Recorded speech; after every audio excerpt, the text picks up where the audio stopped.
Бұл дұрыс сөйлейік атты бағдарламалар циклы. Естеріңізге сала кетейін, біздің сұрақтарымызға жауап беретін тіл маманы Анар Мұратқызы.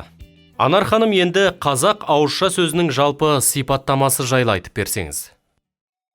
Қазақ ауызша сөзінің енді осы уақытқа дейінгі біздің бағдарламамыздағы айтылған бүкіл ерекшеліктері, әртүрлі қарым-қатынасқа қатысты қолданысының сипаттамасы осы ауызша сөздің сырын көрсетеді.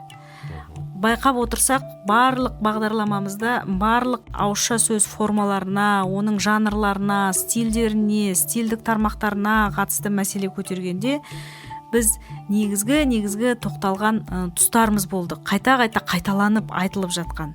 Солардың ішіндегі енді мен әрине ол ауызша сөзге қатысты, ауызша сөзге тән ерекше сипаттар көп, бірақ ең бастыларын айтып кеткім келеді. Ең бірінші қазақ ауызша сөзіндегі қойылатын талап ұлттық мәдениетті білу. Ұлттық сөз, ұлттық коммуникация ерекшеліктерін білу. Ұлттық коммуникация сөз ерекшеліктерін жақсы білу үшін сіз сөз әдебіне қатысты қолданыстарды білуіңіз керек. Сосын кейін қазақ мәдениетінің ерекшеліктері деді. Қазақ мәдениеті өте контекстуалды мәдениет дедік.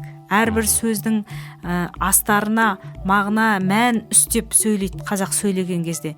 Осы жағында аңғарған дұрыс, байқаған дұрыс, осы жағынан да ізденген дұрыс тіл үйренушілерге. Одан кейін әртүрлі субординациялық жағдайлар болады.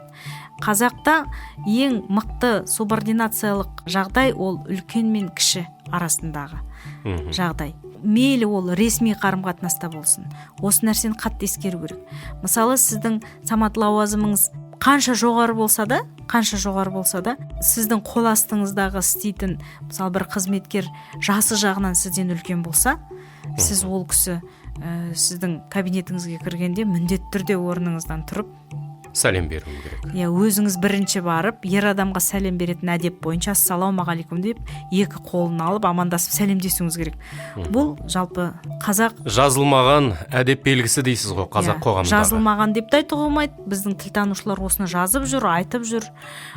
Осындай үлкен кіші арасындағы қарым-қатынасқа қатысты коммуникативтік клишелер, коммуникативтік әдеп үлгілері ауызша сөздің барлық дискурсында сақталуы тиіс. Одан кейін біздің мәдениетімізге қатысты тілдің этнограмматикасына кез келген тілдің өзі идеясы болады. Шын айтқан кезде түптеп келгенде бір қызық өзі бір идеяға қызмет етеді. Қазақ тілі қызмет ететін идея өте жоғары, биік. Ол адамды ойлау, адамды жақсы көріп тұру.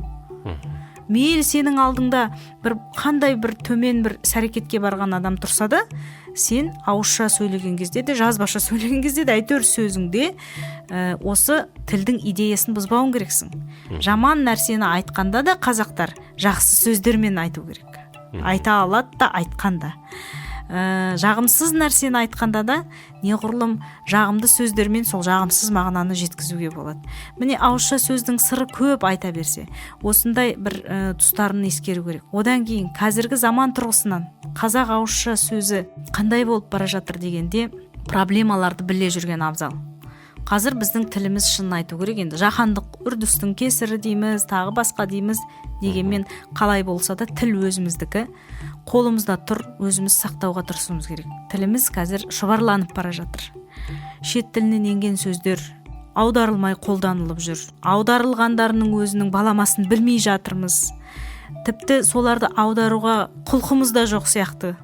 Қауқарымыз жетпей жатады кей кездер. Міне осындай жағдайда баламасы бар, баяғыда аударылып қойған, баяғыда қазақ тіліне өзінің төл баламасы бар сөздерді айтпай, басқа тілден енген сөздерді айту ол ауызша тілдің экологиясына нұқсан келтіреді.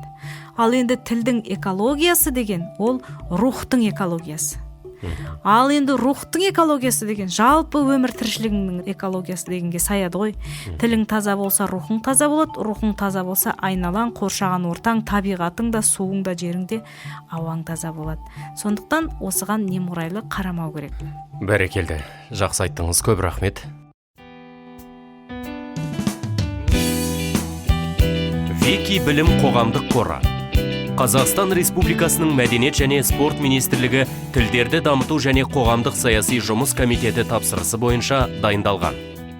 Алматы қаласы, 2015 жыл.